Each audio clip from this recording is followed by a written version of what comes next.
Hi, hi, hi, hi. Good morning. Good morning. This is Doing Relationships Right. I got it. And I'm Jennifer Hurwitz. I'm your host every Tuesday and Friday, but today is Tuesday. And of course, I have a fabulous guest with me today because that's what I love to do is bring you guys fabulous people on my podcast. Leah Morris. Is it Leah or Leah? Leah. Leah. I said it right. Thank God. You know, everyone's like Princess Leia. It's Leah. You know I what's know. so funny? My Hebrew name is Leah.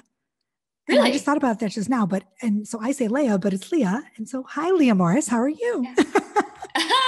I'm doing great. And yeah, my name is Hebrew. So that's really interesting. And So interesting. I cool. just thought of that as I was introducing you. I'm so glad you're here. And so, Leah is the host of the Deep Chats podcast, and your website is called Life Remade.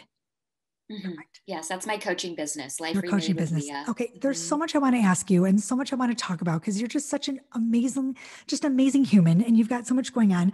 Let's start at the beginning. Let's start at the very Okay. beginning. Tell my listeners, my viewers, everybody, how you started, what you do, where you're from. Give me your spiel. What's happening? Yes. So I am from Central California, born and raised, and that's where I currently reside too. And I love California, and I wouldn't have it any other way. How I began, I guess, I, I, I like to begin with telling people I'm the oldest of 7 kids. I didn't Um, know that.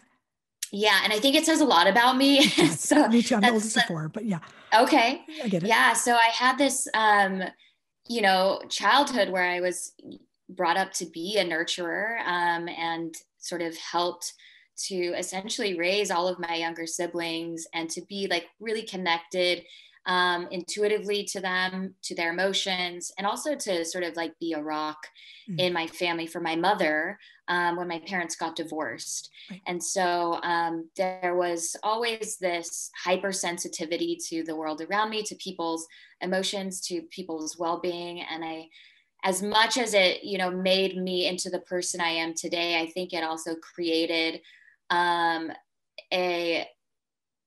disconnect from what I needed and the emotions that I was experiencing, because everyone else was always at the forefront of my consciousness. Sure.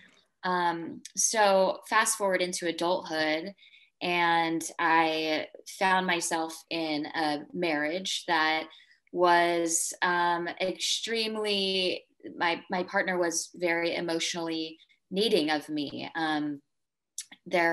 He was an addict. He and I, I've told this story so many times that it's just like, oh, here we go with another narcissist. But he was a narcissist. Yep. And you were young. You were young. I was 29 when I got married. Oh no, I knew that. That's right. I can remember. Right. It was just, yeah. So I wasn't like super young. No. But there was also, this part of me that was like, if I just, get everything right in life and I marry the guy and I have, the education and we make the money and we travel, right. If I just paint this picture for everybody, then like I'll be okay. And and I also just didn't want to be a burden on anybody else. That was my mindset at the time. It's like, anything that's going on in the home, like just sort of sweep it under the rug and put this other picture in its place. I didn't know how to ask for help because I was sort of helping others always. And I also didn't even know like what my wants and needs were, or like how to draw boundaries, or I just didn't know myself. Right. I was a supporting role in everyone else's life is what I saw myself as. And so, I got married. That marriage fell apart. And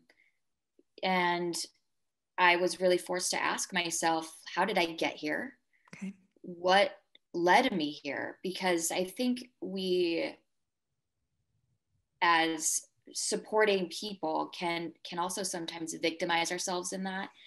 And there's this tendency to say like, I wasn't given a voice. I was forced to grow up too soon. I was, no one ever asked me how I was doing. And I definitely, lived in that space for a long time. And it wasn't until my divorce where I really had to take responsibility for the choice that I had in the matter. All right. And ever since then, it's been just this constant choosing of how, how can I choose differently? What got me here in the first place? What other options do I have? And then how can I be consistent in the choosing of my life in that direction? I think that's so important. So many of us, I didn't know how to do that either. I feel like my story is a lot like yours, kind of, but the same thing. I had no idea that I could choose. I just wasn't aware. I was like, wait a minute, no, I have to. I have choices, right? I didn't know, like, you get out of college, you find the guy, you get married, you have the kids. And it's like, wow, I just think I just all of a sudden was like, wait a minute, like I can choose.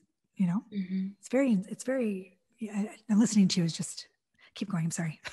Yeah, no, I feel like, so many of us can relate on this. Yeah. And I went to a few different therapists during, that period in my life when I was trying to figure out whether I wanted to stay married or get a divorce, and like all of the information that I was receiving from my therapists. And it was just so eye-opening. And I remember one of them asking me, like, what do you want? Oh. And I was like, I don't know if I've ever been asked that question. Interesting. That's interesting. And so then the adventure became to figure out, what do I want? And it was this whole new world of like being in the writer's seat of my story instead of just a character being played out by someone else's hand. Right. Which is such an empowering shift to make, but it's also terrifying because all of a sudden you have no one to blame if things don't work out. Oh, that's such a good point. I love that. Yeah, because in the driver's seat, whose fault is it if you, right? If you make exactly. a wrong turn, it's yours, right? Exactly. So then leaving my marriage, right? It became this like accountability thing of like, okay, if I choose to leave my marriage, if I choose to leave the career that I was working with my ex-husband in, what if things don't work out? Right. What if everybody's like, Leah, you should have stayed. You should have done this. And that was like my worst fear ever is like, what if I'm making the wrong decision here? And so, shifting. Everybody. Do you think everyone feels that way? I think so. Yeah. There's that like that self-doubt, that imposter syndrome. Yeah, absolutely. That inner critic that just says, don't do it. You can't do it. You can't, it's so hard. Yeah. I feel like we just struggle, with that. Well, so then go ahead. So then you decided you're going to, and it did take a long time for you to come to that conclusion? It took me, I don't know what you mean by long time. I felt like it was fast. Right. Okay. You're like, I was out of there. Like, yeah. We were married. We were together for 6 years and we were married for 1.5 years. So by the time it really like slap in the face came crashing down. And I had to decide, well, one,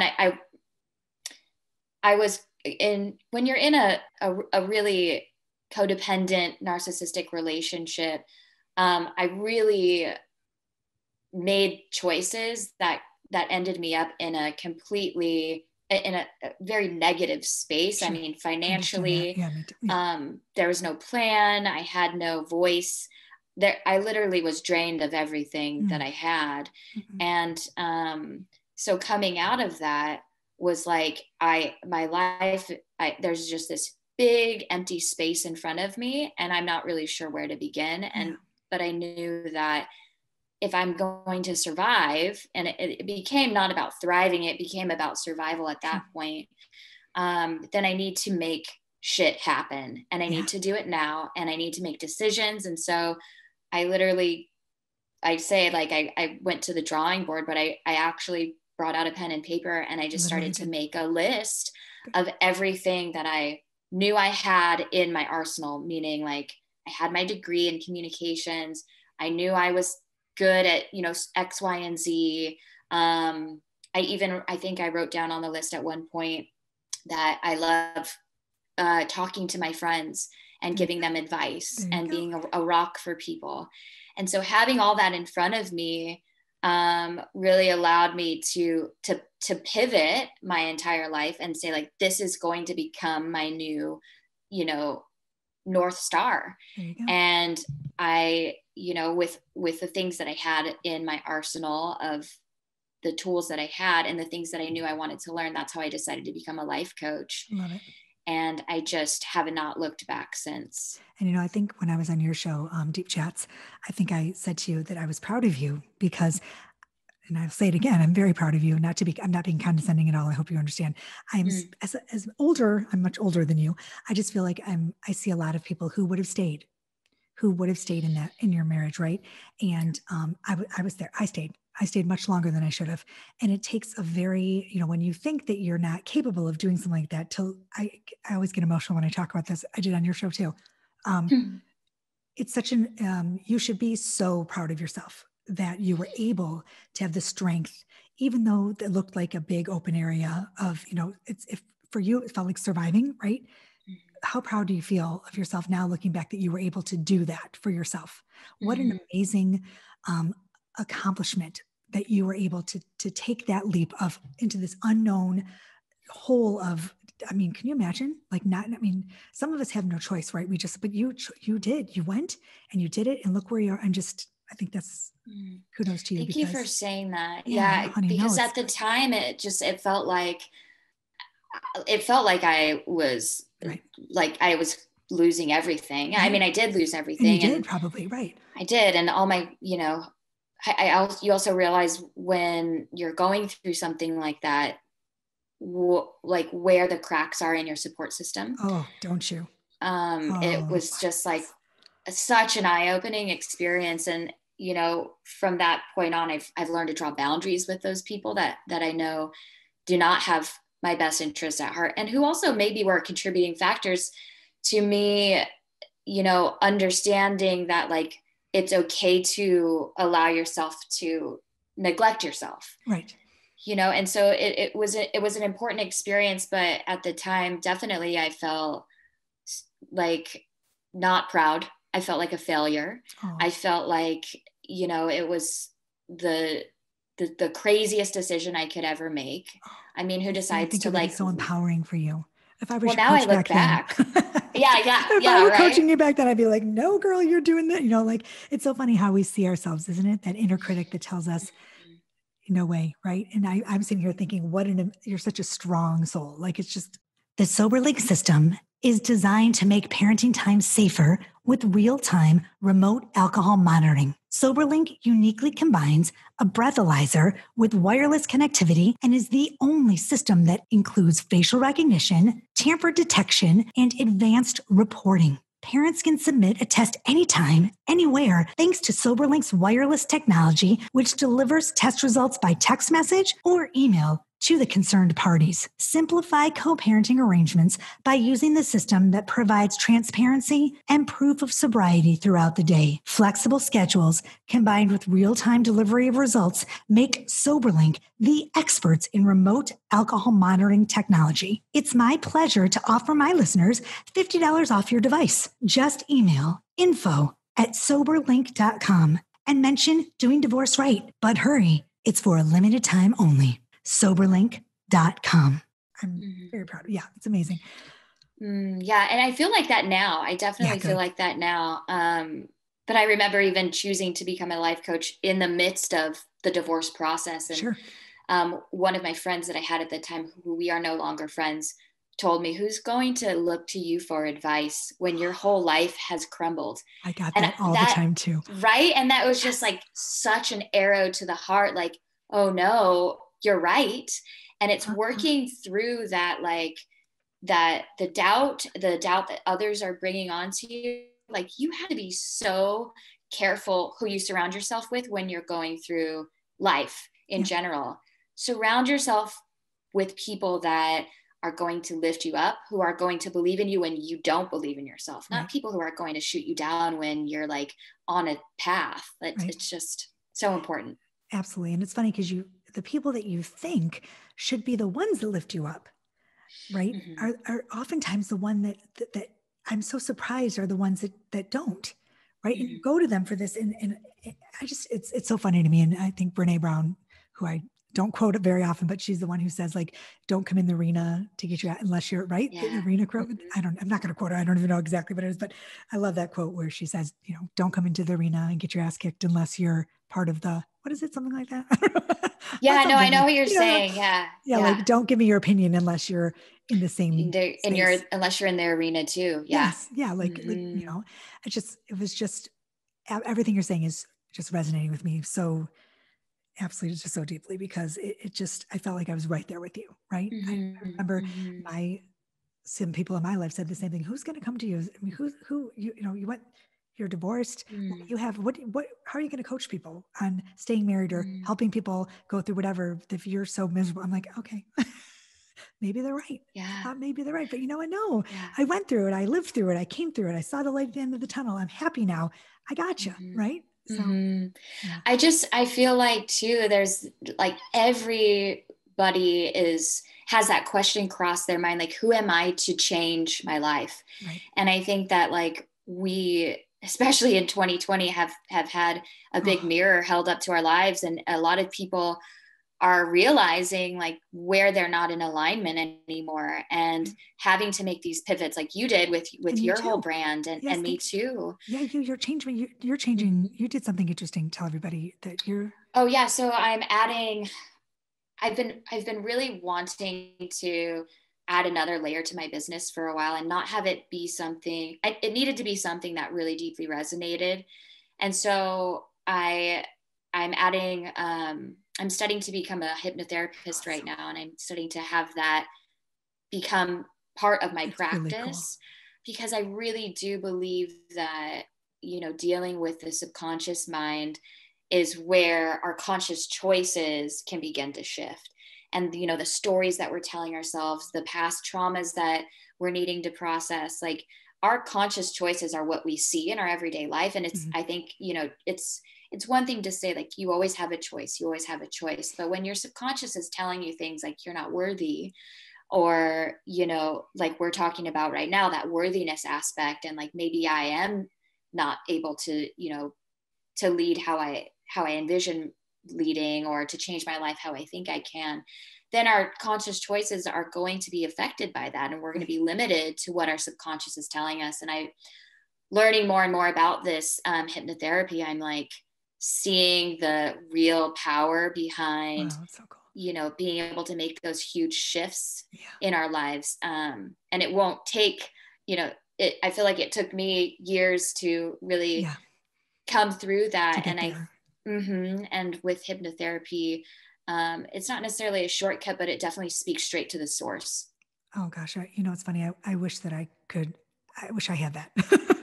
I feel the same way. It takes a long time, and I feel like I'm constantly having to like do the self-talk. Like Jen, you got this, or it's okay. It's like another no, but it's all right.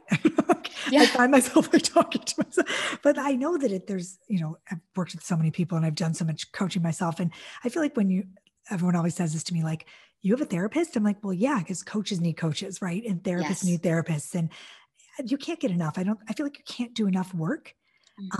Because it's hard. It's hard to get to that place where you just feel like I can say what I want to say and no one's going to judge me, because I walk around all day thinking, I know I feel I should be able to say that, but do I really feel that way? It's hard. It's so hard, and it's such a process, and it's just like, you take 2 steps forward and 1 step back. And just when you think that you've grown a little, you're triggered back into an old pattern, and all of a sudden you're like back to the drawing board. And it's such a process. I mean, I have a coach, I have a therapist, and it's been, and then the more I learn about myself, the more I realize that I have to go. And it's just like developing this mindset, I think, of always be willing to be a beginner. And I love that. And you're never going to arrive at a place where you're like, oh, I'm an expert now. And maybe you will become, specialized in certain areas of your life and have expertise in some areas. But in my eyes, like, I always want to be a beginner, and at the starting point of like, okay, like, what else can I begin? Where else can I be learning? And really be like sucking in information, because that's where the fun part is. It's the struggle, but it's also, you know, like you're saying that you're proud of me. I think it's because you know, that means so much because of the struggle, because I felt what it was like to begin again. Yeah. And without that, you know, it's just like an easy ride, I feel. Yeah.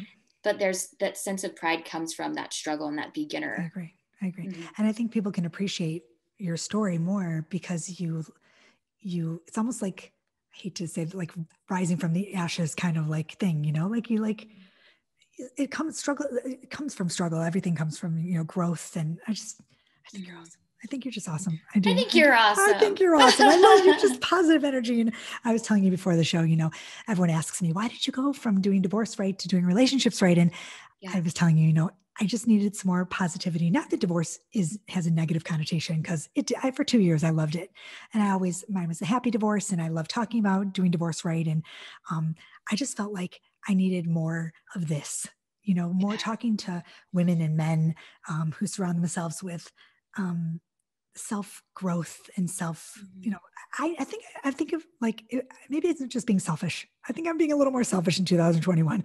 I needed to do something for me. Yes. And I think my guests this year are more for me than for anything. Like last week I had a doctor on about anxiety. I'm like, oh, this is clearly for me. I'm too anxious. You know? Yeah.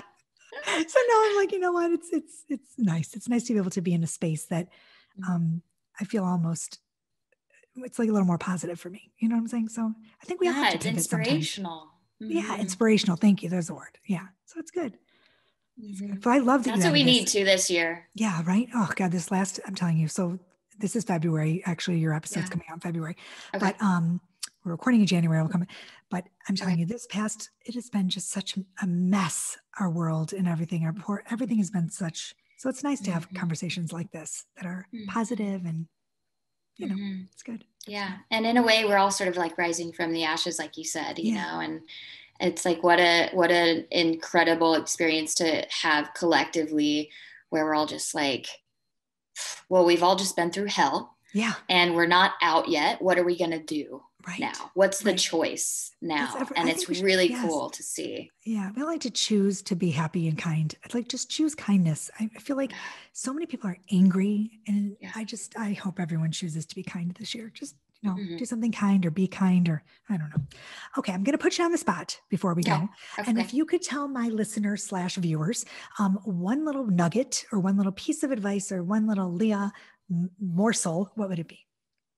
If you can think of anything, I'll give you. Yeah, I would say something that you think. Like, keep it simple. You know, I think that I was talking to someone earlier that pointed out that we really overcomplicate things. Oh, that's so true. And I think that I like to think of things in terms of question and answer. It's always a Q&A. And if we ask ourselves the right question, then we're gonna get the right answer. And I think, like, if we keep it simple in that regard, like, instead of asking, like, you know, why is this happening to me? It's like, what's my choice here? What are my options? I think is a really great place to be navigating life from. And then there's also this, you know, the simplicity of, like, we're just human. I always like to say, like, the real true teacher will always point you back to yourself. And so, like, if I could give any message, it's that you have your humanity, and in that comes mistakes, in that comes trials and tribulations, in that comes, you know, the ego and, like, the not getting it right and the fumbling, and, like, just relax. Like, it's gonna be a ride, and we're all here, and nobody has it figured out, and just like chill out in your humanity. Just chill and breathe. Just chill and breathe, everyone, right? Just chill. I know. I need to. I'm going to take your advice. I'm going to chill and breathe. That's what I need to do, is just chill and breathe. Leah Morris, you're fantastic. I love you. Okay, so we can find you where? What's the easiest place to find you if we want you to coach us? at life? So I think my website is probably the best, liferemade.com. I have like free 30-minute alignment calls where you can actually get on a video call with me and we can chat. Awesome. And you can also find me on Instagram at Leah E. Morris. But yeah, really, I'm just kind of like, I'm kind of taking a breather from like social media, marketing, anything like that, and just kind of like letting life flow towards me. And that's just been feeling really good lately. Yeah, I tried to do that. I was like, you know what, maybe I'll just fit in there. I was like, oh, let's pivot and do something new. I love it. Yeah, that's good for you. Awesome. So it's liferemade.com, Leah Morris, and we're gonna have everything in the show notes so people can find you. It's Deep Chats podcast, which I love. I've been a guest on. Yes. And congratulations on your new hypnotherapy thing. That's awesome. Thank you. I love that. I love that. And you'll come back and we'll talk about that some more next time.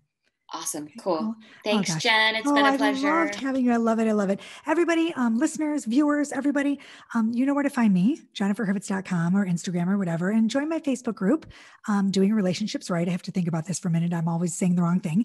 And that's it. Do something good for yourself today. Get out there and take a walk or do some yoga, breathe and chill. I don't know. But besides that, peace, love, and truth, everybody. Have a great day.